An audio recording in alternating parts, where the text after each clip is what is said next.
Всем привет, дорогие друзья! Вы смотрите видео с канала Полезное ТВ, а в этом видео я расскажу вам о таком отличном средстве для вашего огорода, а именно для огурчиков, используя которое ваши огурчики не будут болеть, будут красивые, ровненькие, зеленые, будут давать хороший большой урожай. А средство это очень дешевое и всем доступное. А речь в этом видео пойдет о обычной бриллиантовой зеленке. Производитель, конечно же, может быть разный. Сама суть использования бриллиантовой зеленки на ваших огурчиках. Сейчас я вам расскажу несколько способов применения бриллиантовой зеленки на огурчиках как для профилактики, так и уже для уничтожения болезней на ваших огурцах. И все подробно расскажу. Кому будет информация полезна, чтобы не потерять это видео, поставьте ему сразу лайк. И оно будет у вас в понравившихся. Ну, для начала немножко расскажу о самой зеленке, о ее полезных свойствах. В первую очередь зеленка используется на огурчиках как антисептик, так как в ее составе есть медь. А она отлично справляется со спорами грибков и различными бактериями. Ну и также в зеленке есть другие микроэлементы, которые помогают развитию самого кустика огурчиков. И также для тех, кто выращивает огурцы на заболоченных почвах, там большой дефицит меди. И, соответственно, огурчики чаще всего там не дают нормального урожая. И поэтому без зеленки вам точно на вашем участке не обойтись. Так как в растворе зеленки есть спирт, то зеленку использовать для огурчиков нужно, разбавляя водой. Конечно же, в различных пропорциях. И в первую очередь давайте поговорим о профилактике. Потому что если использовать ее профилактически, вы точно убережете свои кусты от болезней, от грибков и, соответственно, получите полный урожай. Если ваш кустик будет уже поражен болезнями, то урожая вы не доберете, но все-таки зеленкой спасти его можно. Первый способ применения зеленки для огурчиков будет от корневых гнилей. Корневая гниль поражает в самом низу возле ствола на высоте до 5 либо 10 сантиметров. Соответственно, чтобы ее предотвратить, самый простой способ будет следующий. Берете 10-литровое ведро водички, и на этот объем нам потребуется всего лишь 10 капель зеленки. Этого будет вполне достаточно. Теперь тщательно перемешиваем. И используем около полулитра этого раствора под каждый кустик. Как я сказал, это мы используем для профилактики.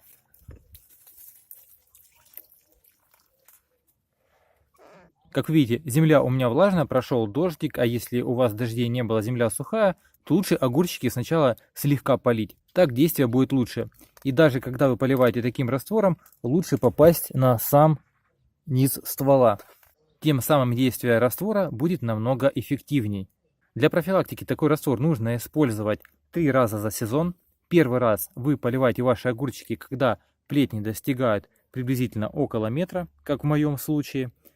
Второй раз, когда уже будет небольшая завязь. И третий раз, когда уже будет плодоношение. В этом случае нужно использовать зеленку следующим образом. Полностью собираете урожай, те огурчики, которые уже дошли до кондиции. Оставляйте только мелочь. Соответственно, когда вы сильно оборвете огурчики, следующий сбор у вас будет где-то дня через 4-5. В этот момент подливайте ваши огурчики таким раствором. Он делает свое дело, и через 5 дней уже можно будет как раз собирать урожай. Вреда никакого зеленка вам не принесет. Это был первый способ. Теперь второй способ использования зеленки не менее эффективный, чем этот. Но готовится он уже следующим образом. Нужно взять обычную баночку, либо же стаканчик, добавить в него тоже 10 капель зеленки. Теперь влить сюда 2 столовые ложки обычной чистой воды. Взять обычную ватную палочку, намочить ее в этом растворе и смазать сам ствол ваших огурчиков. Сейчас я вам продемонстрирую, как это делается. Берете эту ватную палочку и смазываете весь низ огурчика. Приблизительно на высоте от 5 до 10 сантиметров. Ну, лучше 10 сантиметров взять. Такой способ предотвратит появление корневых гнилей.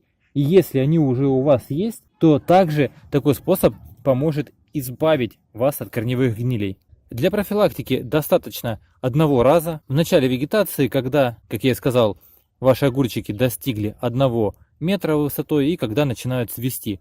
В этот период лучше всего как раз и провести профилактическую работу. Если ваши огурчики поражены корневыми гнилями, то тогда таким способом можно ее уничтожить. Обрабатывайте зеленкой низ ствола на высоту 10 сантиметров до того периода, пока ранки полностью не заживут и ствол не восстановится, с периодичностью раз в 5 дней. Достаточно будет 3-4 такие обработки, и все будет хорошо.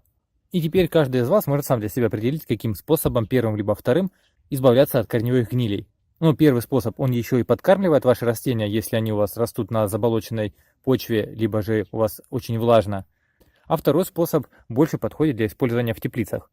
Ну и теперь я вам сейчас продемонстрирую последний, третий способ применения зеленки на огурчиках, который поможет избавить вас от таких заболеваний, которые вызывают пожелтение листа и также пожелтение огурчиков. А именно ложная мучнистая роса, вы сейчас видите ее на экране, как она выглядит, и также просто мучнистая роса. Тоже сейчас видите картинку себя на экране. Вот от этих болезней, как для профилактики, так и для уничтожения самого грибка, если уже огурчики поражены, можно применять зеленку. А для этого нам потребуется уже опрыскиватель. Так как расход такого средства не очень большой, мне спокойно хватит и 1 литра такого раствора. Сейчас вам расскажу пропорции. На 1 литр воды нам потребуется всего лишь 5 капель зеленки. Этого будет достаточно. И пол столовой ложки нашатырного спирта. Вот этого будет достаточно.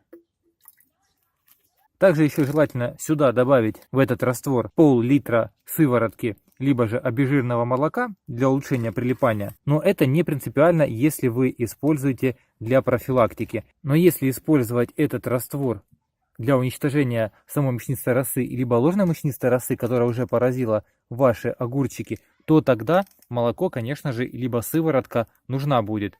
Так как сыворотка либо молоко создает пленку на листах огурчика, в составе которой есть зеленка, а именно медь и нашатырный спирт, и грибок, конечно же, таким образом весь погибает. И теперь обрабатываем наши огурчики. Обрабатывать нужно по листу как сверху, так и низ листа нужно тоже проходить. При этом не допуская стекания. Как вы можете заметить, вот такое должно быть опрыскивание. И проходите все свои огурчики. Применять такое средство для профилактики можно, как я и говорил, в момент цветения, также в момент образования небольших огурчиков. 2 раза за сезон будет достаточно для профилактики. Но если ваши огурчики поражены грибковыми заболеваниями, то тогда такой раствор нужно будет применять чаще, а именно 1 раз в неделю до полного уничтожения грибка на ваших огурчиках и уже с применением сыворотки либо же молока. И если в этот момент у вас уже будут висеть большие огурчики, как я и говорил, вы снимаете полностью урожай крупных огурцов, также и средних, чтобы сбор следующего урожая происходил дней через 5. Сразу после сбора обрабатывайте ваши огурцы, и следующий сбор у вас будет через 5 дней, а в этот момент как раз против грибка будет работать эта рабочая смесь. Теперь, чтобы не было путаницы, я показал вам 3 способа, и как вы видели, один вам продемонстрировал на огурчике, который мазал зеленкой, а тот, который подливал, на него я не опрыскивал, так как это будет увеличенная доза такого препарата. Соответственно, вы должны выбирать один из этих способов и применять его на огурцах то количество раз, которое я вам говорил, как для профилактики, так и для уничтожения самих заболеваний. Либо можно их чередовать. За один раз все эти 3 способа использовать нельзя, вы можете навредить вашим огурцам. Также дозировку ни в коем случае не увеличивайте, так как вы можете пожечь листья и сильнее навредить вашим огурчикам. Так что, друзья, если у кого-то остались вопросы, то задавайте их в комментариях под видео. Если видео понравилось, поставьте лайк и поделитесь этим видео в соцсетях с друзьями. А также подписывайтесь на мой канал, чтобы не пропускать выход новых видео. Я же вам желаю удачного дня, до встречи в следующем видео. Пока!